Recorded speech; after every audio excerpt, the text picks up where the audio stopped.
नमस्कार दोस्तों, जलवायु विज्ञान में हम लोग वायु के तापमान का वितरण पढ़ रहे थे और उसमें पीछे 2 क्लासेज आपको मिल चुकी हैं।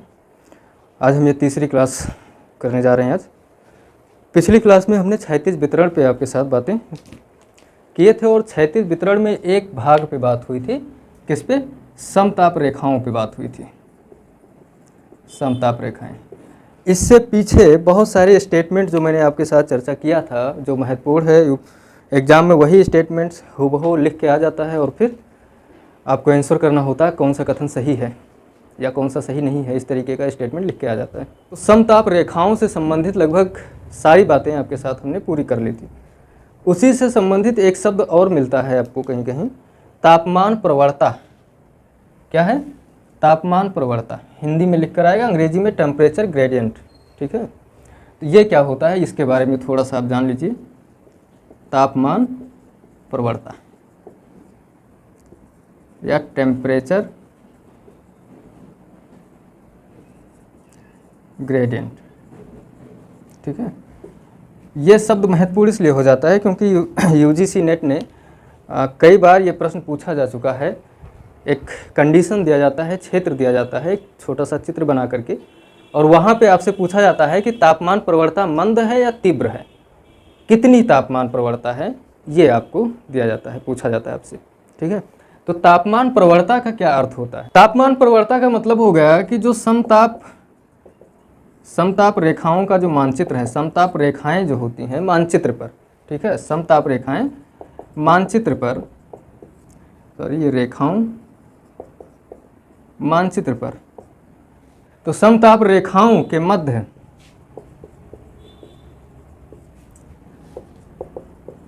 तापमान में अंतर की जो दर होती है, या फिर अंतर की दर या परिवर्तन की दर, परिवर्तन की दर क्या कहलाती है? तापमान प्रवणता। ये कह रहा है कि दो समताप रेखाओं के बीच में टेम्परेचर का कितना अंतर आ रहा है। वो जो समताप रेखाएं हैं, उन दो समताप रेखाओं के बीच में तापमान में जो अंतर आ रहा है, उसी अंतर को तापमान प्रवणता कहा जाता है। ठीक है, कैसे? मान लीजिए कि 15 डिग्री सेंटीग्रेड का एक रेखा है, फिर 10 डिग्री सेंटीग्रेड की दूसरी रेखा, फिर 5 डिग्री सेंटीग्रेड की तीसरी रेखा। ठीक है, ऐसे करके बहुत सारी रेखाएं खींची गई हैं, ऐसे। ठीक, बहुत सारी रेखाएं खींची गई हैं, लेकिन इन रेखाओं के बीच में दूरियां कितनी हैं ये देखो आप। मान लो कि यहाँ पे 10 मीटर या 100 मीटर, आप मान लीजिए 100 मीटर के अंतराल पे 20 से 15 डिग्री सेंटीग्रेड यानी 5 डिग्री सेंटीग्रेड का क्या हुआ? ह्रास हुआ है दो रेखाओं के मध्य में। 100 मीटर की दूरी पर 5 डिग्री तापमान कम हो गया। ठीक ऐसे यहाँ भी 100 मीटर की दूरी पर दूसरी रेखा है, यहाँ भी 5 डिग्री सेंटीग्रेड तापमान कम हो गया है। ऐसे यहाँ भी दो रेखाओं के बीच में 100 मीटर की दूरी है, यहाँ भी 5 डिग्री तापमान कम हो गया है। एक चित्र और आपको दिया जाता है, यहाँ पर सेम चीज़, 20 डिग्री सेंटीग्रेड की एक रेखा, 15 डिग्री सेंटीग्रेड की दूसरी रेखा, 10 डिग्री सेंटीग्रेड की तीसरी और 5 डिग्री सेंटीग्रेड की चौथी रेखा खींची गई है। लेकिन यहाँ दो रेखाओं के बीच में 100 मीटर की दूरी है, और यहाँ मैं कह रहा हूँ दो रेखाओं के बीच में 500 मीटर की दूरी है, 500 मीटर का गैप है। ठीक है, कुछ बात समझ में आ रही होगी आपको कि यहाँ पर 100 मीटर के अंतराल पर ही 5 डिग्री तापमान कम हुआ, और यहाँ पर 500 मीटर के अंतराल पे 5 डिग्री तापमान कम हुआ है। इसका मतलब यह हो गया कि इस क्षेत्र में तापमान जल्दी जल्दी गिर रहा है, कम दूरी पे ही तापमान में अंतर नजर आ रहा है, और यहाँ पर अधिकतम दूरी में आपको तापमान का अंतर नजर आ रहा है, 5 डिग्री कम हो रहा है। तो तापमान प्रवणता दो तरीके की हो सकती है। यहाँ पर अगर जल्दी जल्दी तापमान गिर रहा है तो यहाँ का तापमान प्रवणता क्या है? तीव्र है। ठीक है, और यहाँ देर से यानी लंबी दूरी के बाद तापमान में कमी आ रही है, तो यहाँ तापमान प्रवणता क्या है? मंद है। यही आपसे सवाल पूछा जाएगा ऐसे चित्र बना करके कि किस चित्र में तापमान प्रवणता तीव्र है। 4 ऑप्शन आपको दिया जाएगा और 4 चित्र बने होंगे, अलग अलग रेखाएं होंगी, उनके बीच की दूरियां डिफरेंट होंगी, और उसमें आपको ढूंढना होगा कि सबसे तीव्र ताप प्रवणता कहाँ पे है। तो यहाँ टेम्परेचर प्रवणता आप ढाल से समझ सकते हो, प्रवणता ढाल भी आप पढ़ते हो, प्रवणता, इसी को आप ढाल से समझ सकते हो। लेकिन जब यह किसी स्थल की बात होती तब यहाँ ढाल कहते, लेकिन यहाँ टेम्परेचर की बात हो रही है, तो इसलिए हमें यह देखना है कि कितने क्षेत्र आगे बढ़ने पर हमें तापमान में गिरावट नजर आएगी, यानी ढाल नजर आएगा। तो किस हिसाब से ढाल है, यहाँ ढाल तीव्र है क्योंकि यहाँ 100 मीटर पे 5-5 डिग्री तापमान गिर रहा है, और यहाँ ढाल बहुत मंद है, धीरे है। क्यों? क्योंकि यहाँ 500 मीटर पे 5 डिग्री तापमान गिर रहा है। तो इसका जो ताप प्रवणता है वो तीव्र गति से, यहाँ तीव्र ढाल है और यहाँ मंद है। तो ये चीज़ आप विशेष रूप से ध्यान रखिएगा। यूजीसी नेट ने प्रश्न बनाया है और आगे भी बनाने की संभावना है। ठीक है, अब हम आते हैं जो आज हमें मूल टॉपिक पढ़ाना था, तापमान का वितरण या क्षैतिज वितरण ताप कटबंधों के आधार पे। ताप कटबंधों का जो वर्गीकरण है ये आधुनिक वर्गीकरण है, जो मैं वही आपको बता रहा हूँ। इससे पहले क्या रिसर्च हुआ था, प्राचीन समय में, मध्यकाल में क्या क्या कितना वर्गीकरण किया गया था, मैं इस पे चर्चा नहीं करूँगा क्योंकि आपके सिलेबस में कहीं भी वो नहीं दिया हुआ है। आपसे आधुनिक वर्गीकरण पूछेगा ताप कटबंधों का, उसी को मैं यहाँ पे चर्चा कर रहा हूँ। तो जो ताप कटबंध होते हैं, पूरी पृथ्वी को 7 कटबंधों में बांटा गया है।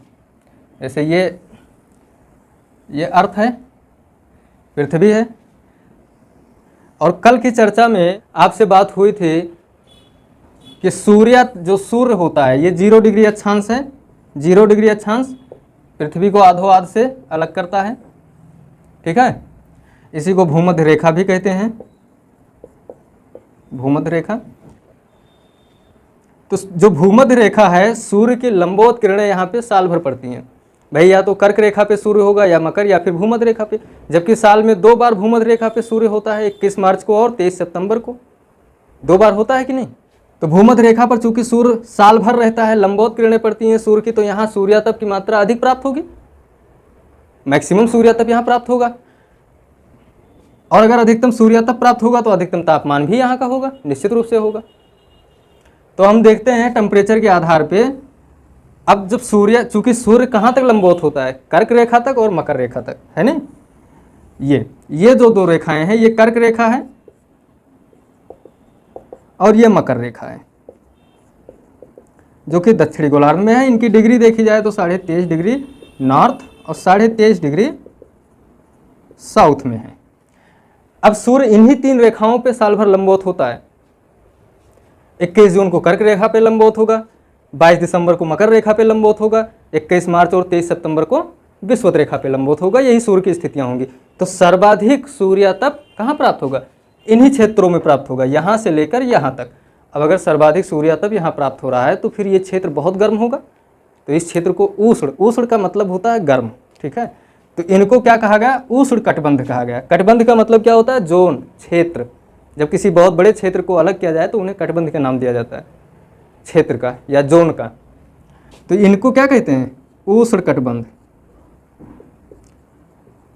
ठीक है, अब चूंकि ऊपर भूमध्य रेखा के ऊपर 23.5 डिग्री तक उष्ण कटिबंध हो गया, कितना? 23.5 डिग्री तक।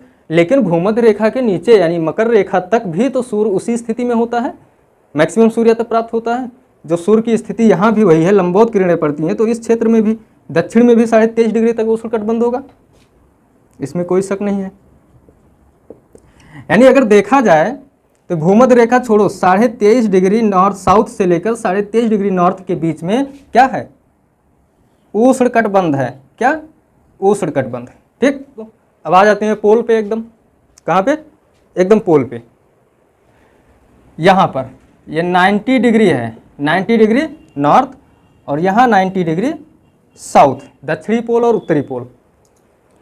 यहाँ पर चूंकि सूर्य की किरणें पहुँचती ही नहीं है, क्योंकि ये पोल है, यहाँ पे लगभग साल भर ठंडी ही रहती है। तो जब सूर्य की किरणें नहीं पहुँच रही हैं या बहुत कम पहुँच रही हैं तो यहाँ तापमान कितना होगा? जब सूर्यातप ही नहीं पहुँच रहा है तो टेम्परेचर होने का तो सवाल ही नहीं बनता है। तो जब यहाँ तापमान नहीं होगा तो इनको क्या कहते हैं? और ये क्षेत्र कितना होगा? आर्कटिक वृत्त पूरा मान लो। आर्कटिक वृत्त और अंटार्कटिका का जो वृत्त है वो पोल में आता है। यानी आप कह सकते हो कि 66.5 डिग्री नॉर्थ, ठीक है, और 66.5 डिग्री साउथ, इसके बीच में जो क्षेत्र होगा ये शीत कटिबंध का होगा। कौन सा होगा? शीत कटिबंध। क्यों? क्योंकि यहाँ पर धूप नहीं पहुँच रही है, सूर्य का प्रकाश नहीं पहुँच रहा है, तो यहाँ पे तापमान है ही नहीं। और जहाँ तापमान था उसको हमने क्या कह दिया? उष्ण कटिबंध कह दिया। लेकिन ये जो बीच वाला क्षेत्र है ये कैसे डिसाइड होगा? इसको डिसाइड करना सबसे आसान है। क्यों? देखो कारण क्या है, ये पूरा शीत कटिबंध है। कौन सा? उत्तरी गोलार्ध का ये इतना क्षेत्र 66.5 से 90 डिग्री तक का क्षेत्र क्या है? शीत कटिबंध है। यहाँ पे ठंडी होती है साल भर।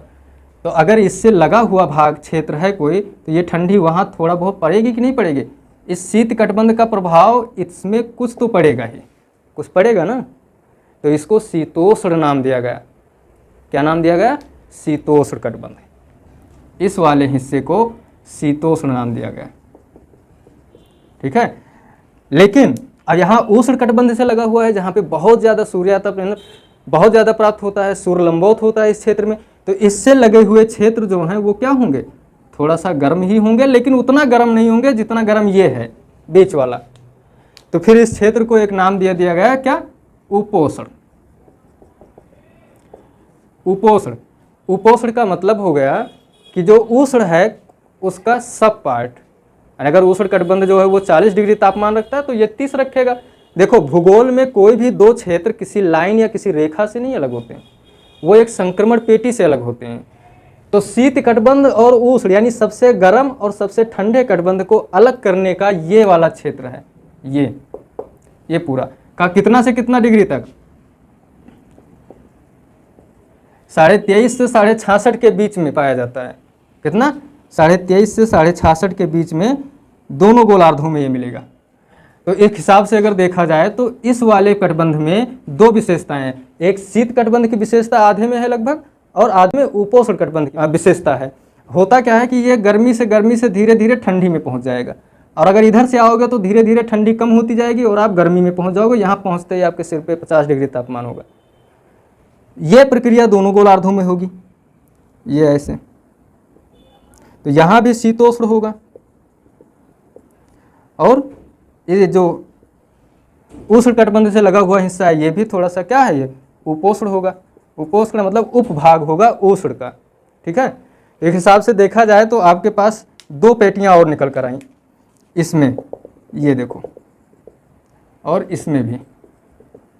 तो ये कुल मिलाकर के डिवाइड कहाँ से हो रहा है? अगर मध्य में डिवाइड किया जाए तो लगभग 40 डिग्री तापमान, 40 डिग्री अक्षांश नॉर्थ, और यहाँ 40 डिग्री अक्षांश साउथ। ये 40 डिग्री की अक्षांश रेखा जो है उपोष्ण और शीतोष्ण कटिबंध को ये 40 डिग्री की अक्षांश रेखा अलग करती है। तो अब गिन लो, एक तो हो गया शीत कटिबंध, दूसरा हो गया शीतोष्ण कटिबंध, तीसरा हो गया उपोष्ण कटिबंध, और चौथा यहाँ से यहाँ तक है उष्ण कटिबंध, और फिर पांचवा उपोष्ण, छठवां शीतोष्ण और सातवां शीत कटिबंध।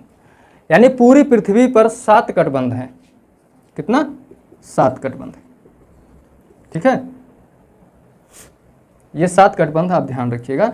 अगर एक गोलार्ध की बात की जाए तो 4, क्योंकि भाई उष्ण कटिबंध तो दोनों गोलार्धों में फैला हुआ है, तो ये एक ही यूनिट माना जाएगा गिनती अगर की जाएगी नंबर में, तो क्योंकि दोनों गोलार्धों में ये यहाँ से यहाँ तक है।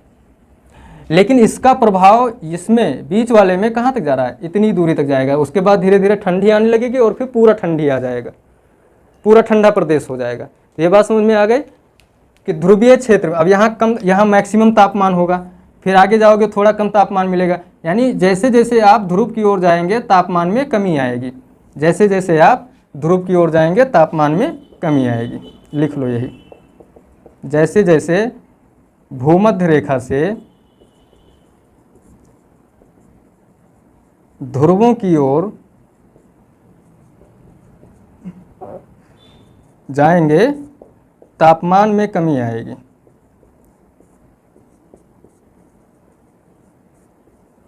ठीक है।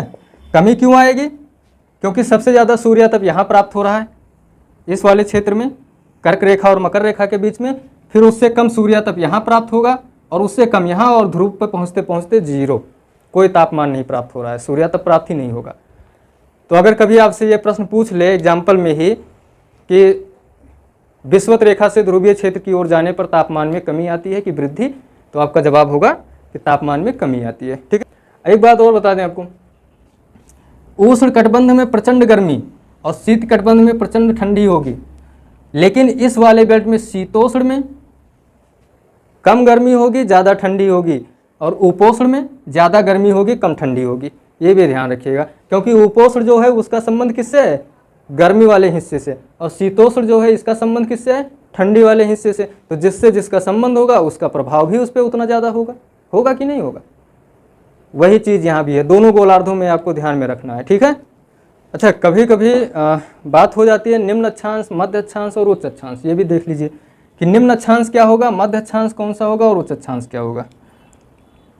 ये आपकी पृथ्वी है, ठीक है। ये 0 डिग्री अक्षांश है, यानी विषुवत रेखा। तो अगर कभी सामान्य जानकारी है, क्योंकि पढ़ाने के दौरान अक्सर मैं भी मध्य अक्षांश या निम्न अक्षांश शब्द का प्रयोग करूंगा, तो वो आप ध्यान रखिएगा कि निम्न अक्षांश क्या है, निम्न, मध्य और उच्च अक्षांश किसे कहते हैं। वो पृथ्वी पर आप इसे कैसे समझेंगे। तो निम्न अक्षांश जो होता है वो 0 से 30 डिग्री, दोनों गोलार्ध, ठीक है। 0 से 30 डिग्री अक्षांश को क्या कहते हैं, निम्न अक्षांश। ये नोट कर लीजिएगा कहीं, बहुत फैक्चुअल जानकारी है। और फिर 30 से 60 डिग्री, दोनों गोलार्ध में, इसको क्या कहते हैं, मध्य अक्षांश, ठीक है, मध्य अक्षांश। और फिर 60 से 90 डिग्री, और इधर दक्षिण गोलार्ध में भी 60 से 90 डिग्री, यानी जो ध्रुवीय क्षेत्र है इसको उच्च अक्षांश बोलते हैं। क्या कहते हैं, उच्च अक्षांश। तो अगर कभी पृथ्वी पर आपसे मैं ये कहूं कि पृथ्वी पर निम्न अक्षांश और मध्य अक्षांश और उच्च अक्षांश क्या है, तो आप ध्यान रखिएगा कि 0 से 30 डिग्री साउथ और 0 से 30 डिग्री नॉर्थ, इसको क्या बोलते हैं, निम्न अक्षांश। और फिर दोनों गोलार्धों में 30 से 60 के मध्य में मध्य अक्षांश है, 60 और 90 के बीच में उच्च अक्षांश है, ठीक है। एकदम बेसिक बात थी, इसको ध्यान में रखिएगा, क्योंकि पढ़ने के दौरान अगर कभी मध्य और निम्न उच्च की बात आए तो फिर ये कन्फ्यूजन ना हो कि ये मध्य अक्षांश कहाँ से कहाँ तक होगा। एकदम सिंपल विभाजन है इसका, ये आप ध्यान में रखिए। तो फिलहाल तो इस क्लास में हम इतना ही पढ़ा पाएंगे, क्योंकि गर्मी बहुत है।